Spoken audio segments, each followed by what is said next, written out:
Жәмәғат қайсы татарлар татарша білмей, шуңа күрә урысча әйткәнне ярата, әмма менә үзбәк кардәшләребез миңа язып тора, татарча әйт, татарча.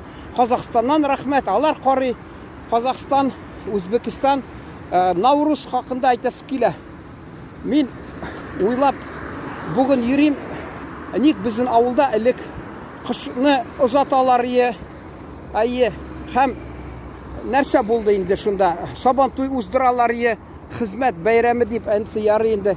Наурыз дигән искә дә алмыйлар ие. Әмма шул чакта, мәсәлән, шул татарлар бик күп иде. Сабантуй буштан-бушка уздырмаслар иде. Авылда татар җырлары яңгырамас иде бурасында. Урыс авыл булса да, казак халкы яшәсә дә, хәзер инде менә шул бераз калды анда татар, бераз казак калды. Уйлап торам, ник менә Наурызны шулай күңелле уздырмыйлар. Кемдер әйтер, авыллар кичкенә, халык аз. Әле теге миңа берсе әйткән иде. Әле 9 майга багышлап концерт оештырганнар. Анарга чакырганнар халыкны, халык килмәгән ди.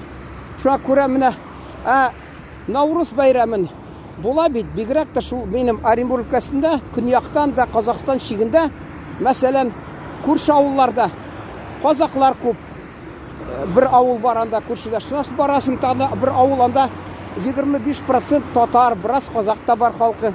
Шунысы анда бер авыл бар 60% татар анда, калганнары урыс инде, казак аз гына бар. Һәм менә тагы бер 20 чакрым бездән авыл, шул элек казачий станица булган, хәзер казаклар тора, бер өлеш бик күп, яртысы дисә була казаганда. Шулар бит җыйналып район үзәгендә һәр кайсы бер концертка бер номерны әзерләп, авылларны бер автобус белән йөреп килеп, бер көнне бер авылда хәзер инде кешеләр эшләп йөрми әллә ничек. Шул көнне була 2 концерт ясарга, 3 концерт ясарга була. Шул авылдан теге нәрсә дип әйтелә, самодеятельный артисты дип әйтәләр инде. Шуларны үзешчән, шул инде артистлар инде нәрсә дип, шулар җырлап, биеп, шунда күңел ачып авылны урап, авылларны чыксалар.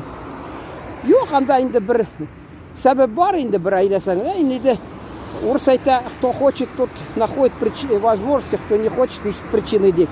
Анда ул вакытта инде Наурыз вакытында ташу башлана, су ташу башлана. Ансы юллар әшәкеләнә. Ансы да бар инде.